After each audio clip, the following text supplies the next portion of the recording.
فيلمنا بيبدأ بسارة وهي خارجة تتمشى مع ابنها جوش زي أي خروجة عادية كده. كانت بتتكلم معاه وتحكي له عن أبوه ليو اللي كان جندي أمريكي وهي كانت ألمانية، وكانوا بيحبوا بعض قوي. وهي بتتكلم قامت عشان تشتري له كريم للشمس، وفجأة سمعت صوت طيارة فوق دماغها ووشها اتقلب وتلون بألف لون، وبدأت رعشة تمشي في جسمها. وافتكرت آخر مرة كانت في مهمة مع ليو وهي كانت واقفة في دوشتها، جه ولد صغير بيجري ياخد الكورة، وسارة من غير ما تحس قلبت عليه وهجمت عليه كأنه عدو، كانت هتدوس عليه حرفيا. بس فاقت في آخر لحظة وخدت ابنها ومشت على البيت على طول. ومن ساعتها وهي عايشة لجوش وبس، كل حياتها بقت ليه وكل ذكرياتها عن ليو. وعدى شوية وقت وقررت تقدم على ورق سفر، كانت رايحة السفارة وجالها شغل في أمريكا، وقالت بالمرة جوش يشوف أهل أبوه هناك. وبعد كده وصلت لها رسالة من صحفي بيقول لها إنه عنده معلومات جديدة عن حادثة حصلت في أفغانستان، وبعت لها فيديو وطلب منها تشوفه وتسأله لو تعرف أي حد فيه. وهي بتمسك تليفونها تبص على الفيديو، بصت جنبها ما لقيتش جوش، اتفجعت وفضلت تدور عليه وتنادي لحد ما لقيته واقف بعيد. قربت منه وقالت له ما تبعدش عني تاني يا حبيبي. وبعدها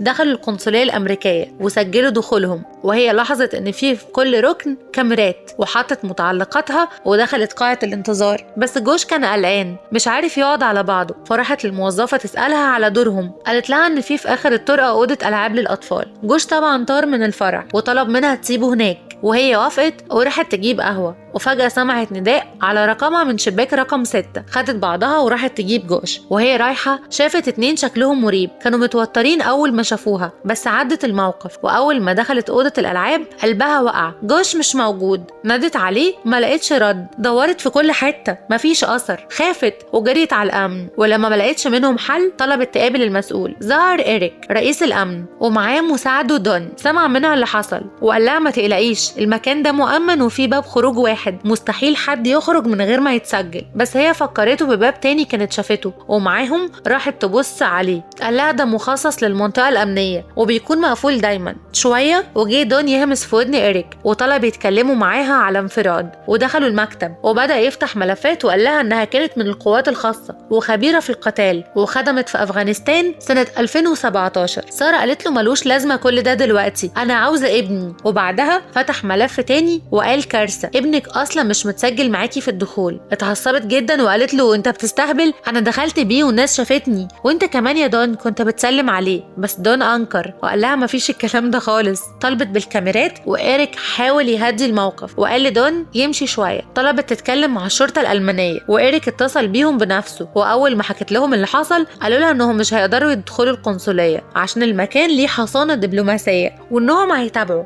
بس الكلام ده عصبها وقالت انا مش هخرج من هنا غير وابني في حضني. واول ما حاولت تجري إيريك وقفها وقال لها انا سايبك براحتك، بس ده مش معناه اني سهل، خلاها تقعد لحد ميعاد خروجها وحط دون يراقبها. شويه وجات مكالمه لدون وقال لها ما تتحركيش هرجعلك، وخرج. فضلت ساره تقلب في دماغها تعمل ايه. قررت تتصل بامها وحكت لها كل اللي حصل، وامها قالت لها انت رايحه القنصليه ليه اصلا، اديني حد من هناك اتكلم معاه. وسالتها بتاخدي دواكي ولا لا. ساره اتضايقت وقفلت المكالمه وقامت تدور على اي حاجه تفتح بيها الباب التاني، لقيت دبوس وفعلا فتحته وقلعت الجاكيت وخدت اي ملف تمشي بيه وكانها موظفه. وفي اللحظه دي دون قال لزميلته تروح وهو يقعد مكانها، وساره كانت ماشيه على الحيطه زي سبايدر مان وعدت من الشباك ونطت الناحيه التانيه ووقعت، بس قامت وبدات تدور على ابنها ووصلت لباب قبو كسرته ودخلت. المكان كله اوض ومكتوب عليه شقق ضيوف. ولما شافت شنطه قدام اوضه دخلت تتسحب، وفجأة واحدة قابلتها. سارة سكتت بسرعة وسألتها بتتكلمي لغة ايه، والبنت ردت بالعربي. سارة سألتها شفتي ولد صغير هنا؟ ابني اتخطف من أوضة الألعاب. وهي بتفتش في شنطتها لقيت مجوهرات، وساعتها الباب خبط. سارة قالت لها أرجوكي لو سمحتي ما تقوليش للي بره اني جوه. وفعلا البنت فتحت وخدت الحاجة وسكتت. سألتها سارة ليه ما بلغتيش الأمن؟ قالت لها بلغت بس في حاجة غلط هنا، اللي خطفوا شكله من جوه القنصلية نفسها. وقالت لها انها بقالها شهرين محبوسة وانها ممكن تساعدها لحد ما تلاقي ابنها. وفي نفس الوقت كانت سارة بتحاول تدور على طريقة تهرب بيها، فاتفقت مع إرينا انها تساعدها، وده في مقابل ان سارة تطلعها من المكان ده. ومن الناحية التانية كان إيريك بيتكلم مع رئيسته وبيقول لها انا حاسس ان الست دي مش مؤذية، شكلها مش وش شر خالص، يمكن بس عايشة في وهم. ردت عليه وقالت حتى لو دي واحدة من القوات الخاصة ومش المفروض تمشي في المقر كده عادي. عادي. وبعد كده قال لها بس لو بلغنا عنها هتدخل السجن وحياتها هتبوظ لمجرد انها دخلت القنصليه تدور على ابنها. بصت له بنظره معناها انت بتقول ايه،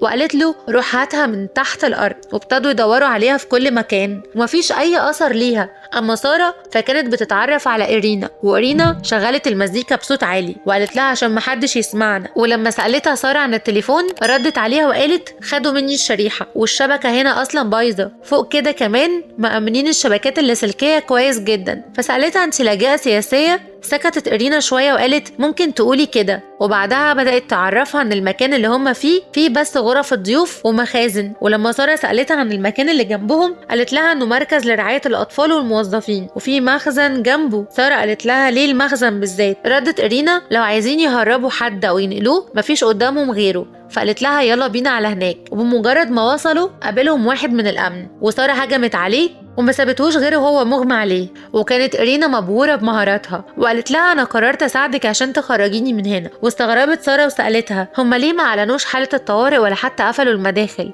المفروض شافونا في الكاميرات. وهنا فهمت إن الكاميرات متعطلة. وبعدها كملوا طريقهم ناحية المخزن، ولما حسوا إن في حد جاي استخبوا بسرعة. وسارة افتكرت أيام الحرب وبدأ التوتر يظهر عليها. إيرينا سألتها مالك؟ ردت عليها وقالت سيبينا في اللي احنا فيه. وبعد كده دخلوا المكتب اللي جوه المخزن.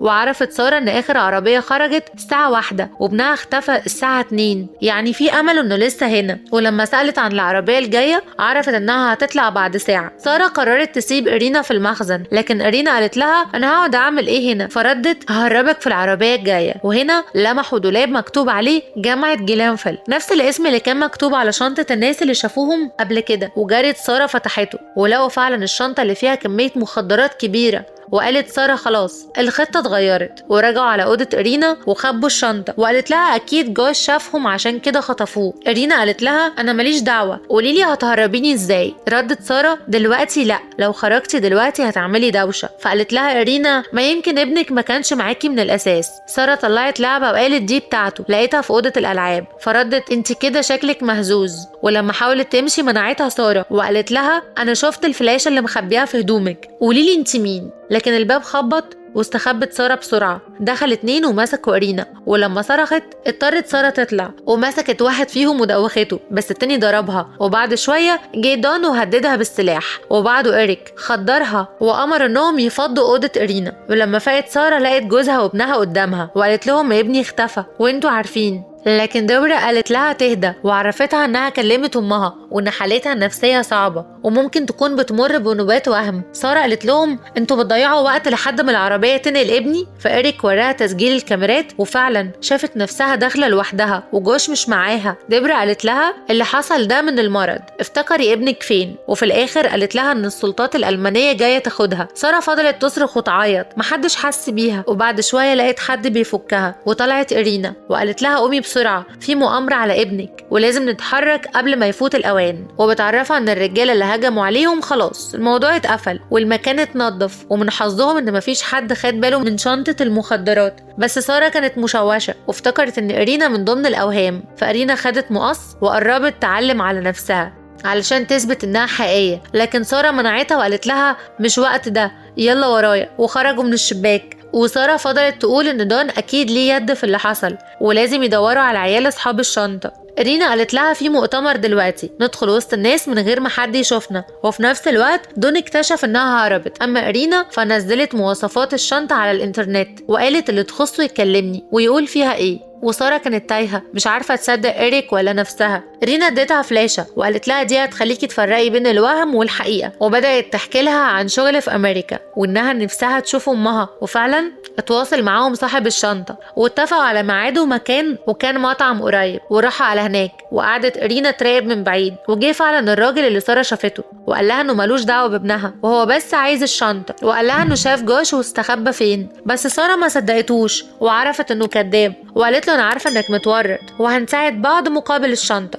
فوافق وقال لها اقدر اعطل الكاميرات واديكي خريطه المكان. وبعد كده قال لها تعالي ورايا على الحمام. وبتدخل ساره المطعم مع بنتها وفجاه بنشوف إيريك جاي فبتستخبى بسرعه. في نفس اللحظه بيتصل بيه دون وبيقوله ان ساره هربت. إيريك بيقوم على طول لكن ساره تنسى استاذ ارنوب اللعبه بتاعت إيلين فترجع تاخده معاها، وبتقول البنت انها هترجعه بعد ما تلاقي ابنها. وبعدها بتدخل الحمام، وهناك بتقابل الراجل الحزين اللي بيقول لهم ان قدامهم ساعة واحدة بس قبل ما الكاميرات تتصلح. بيديها خريطة المكان وبيفهمها كل التفاصيل، وبيقول لها انه كان شاكك ان ابنها في زنزانات الاعتقال لانها قريبة من اوضة الالعاب. كمان بيقول لها مكان مكتب إيريك فين، وعشان لو حد شافهم سارة بتضربه خبطة خفيفة في وشه كأنها كانت بتقاوم وتمشي بسرعة. وفي الوقت ده رينا كانت مستغربة جدا من علاقة الناس دي بخطف جوش، وكل شوية المصايب بتزيد. إيريك بيعرف ان الكاميرات اتصلحت، وبتدخل سارة على جهازه وتلاقي المفاجأة. تكتشف انه كان بيراقبها من الاول، وان وجودها في المكان ده ما كانش صدفة. وفي الناحية التانية دون وإيريك بيشوفوا الكاميرات وبيقولوا انها ممكن تدخل من خلال جهازه، وساعتها بيطلب منه يروح يجيبها. سارة تفتكر الفيديو بتاع الصحفي وتدخل على جهازها وتشوف ان إيريك كان موجود في افغانستان يوم الحادثة، يعني ليه علاقة باليوم ده. وبتتصل بالصحفي وبتطلب منه يوضح صورة مش واضحة عشان تقدر تعرف مين كان مع إيريك. وهنا الصحفي بيقول لها ان إيريك كان عسكري وتم الاستغناء عنه بعد إصابة غامضة، وكان دايما حواليه شكوك واتهامات. والمفاجأة انه بيقول لها ان إيريك ممكن يكون ليه يد في الحادثة اللي حصلت ليهم. وساعتها جيسي كانت شايفة دون داخل، لكن سارة كانت مصممة تستنى الصورة. واول ما الصحفي بعت الصورة سارة ودون بيقابلوا بعض، وبتحصل خناقة صغيرة، لكن في الاخر بتهرب سارة وبترجع للمكان اللي نزلت منه قبل كده. واول ما بتفتح الكمبيوتر بتكتشف الحقيقة الصدمة، إيريك فعلا كان من ضمن الناس اللي ماتوا. وبتفتكر اليوم الاسود وبتقرر ترجع المستودع. رينا بتقول لها هو احنا لسه طالعين بالعافية، هترجعي تاني؟ لكن سارة كانت عارفة انها مش هتقدر تعيش من غير ابنها، وبتقول لها روحي انتي وسيبيني اكمل لوحدي. وبتشكرها على كل حاجة، وبتخطط انها تلهي الرجالة عشان رينا تهرب. وفعلا سارة بتفضل تشتت انتباههم وتهرب من مكان لمكان لحد ما تقابل إيريك، ويحصل بينهم خناقة جامدة، لكنها بتقدر تفك نفسها. ولما كانت هتخلص عليه بيقول لها ان جوش معاه، وان لو جراله حاجة عمرها ما هتشوف ابنها تاني. بتقوله انها عرفت كل حاجة عنه، وانه ليه علاقة بالمجزرة اللي حصلت. بس لما يرفض يقول لها مكان جوش بتضربه وتهرب، وتفضل تدور على ابنها في كل مكان. ولما تفشل بتخترع حيلة وبتعمل تفجيرة صغيرة عشان تشتت الكل. وبالفعل المكان كله بيتقلب، وإيريك بيحاول يسيطر، لكن ديبرا بتبلغه انه لازم يتحرك فورا. وساعتها سارة تروح لإيلين بنت إيريك وبتقول لها بابا عاوز يشوفك. البنت في الأول بترفض، لكن أول ما تشوف أستاذ أرنو بتعرف إن سارة معاها حق، وبتروح معاها على الأوضة الآمنة اللي محدش يقدر يقتحمها. وبتتصل سارة على مكتب إيريك وبتقوله إن بنته معاها. الكل بيتجمع حوالين الأوضة، وإيريك بيطلب يشوف بنته لكنه مش قادر يختار بين شغله وبنته. سارة بتقوله إنها قفلت كل فتحات التهوية، وإن بنته ممكن تتخنق وذنبها في رقبته. ولما بتبدأ البنت تتخنق فعلا سارة بتفتح التهوية تاني، وبتقول لهم إنها هتخرج البنت بس بشرط إن إيريك يدخل يتكلم معاها. وفعلا بيخش عليها وبتقوله انا عملت لك ايه عشان تعمل فيا كده، وبتواجهه بكل حاجه. إيريك بيفهم انها بتسجله وبيقفل التسجيل بسرعه، وبيقولها ان الصحفي هو اللي فضح كل حاجه، وانه كان شايفها ضعيفه لكنه اتفاجئ بقوتها. بيقولها انه ما كانش يعرف عن موضوع المخدرات، وانه كان بيحاول يخلص على اي تهديد عشان يضمن مستقبل بنته، وانه هو اللي بعت لها الشغل عشان تيجي وساعتها يقدر يخطف ابنها. وكشف انها لعبه من الاول، هو اللي رمى لعبه جوش وهو اللي مسحه من الكاميرات، وكان عاوز يخليها تظهر مجنونه عشان محدش يصدقها. وفي الاخر بيطلع سلاحه وبيضرب نفسه، وبعدها يضربها هي كمان على اساس انه بيدافع عن نفسه عشان الناس تفتكره بطل. لكن المفاجاه كانت ان استاذ أرنو كان بيسجل كل حاجه والناس كلها سمعت. وساعتها دون بيحاول يهرب بس بيمسكوه، وديبرا تدخل بسرعه وتضغط على إيريك انه يقول مكان جوش، وبتتصل بالاسعاف عشان تلحق ساره. وبيلاقوا جوش في مكان محدش كان يتخيله، ولما ساره تشوف ابنها بتقاوم لاخر نفس وبيقدروا ينقذوها. وبعد شهرين كانت ساره قاعده مع ابنها ووالدتها وسافرت علشان تعرفوا على اهله. وفجاه بتسمع صوت طياره، بس المره دي ما خافتش، عرفت انها اتعافت وانها تقدر تعيش بسلام بعيدا عن كونها كانت في الجيش. لكن اي ام في مكانها كانت هتعمل اكتر من كده، لان الضنا غالي ودي طبيعه اي ام. تحية لكل ام. وخلاص الفيلم، ما تنساش تعمل اشتراك في القناه ولايك لو الفيلم عجبك عشان نوصل لاكبر عدد ممكن.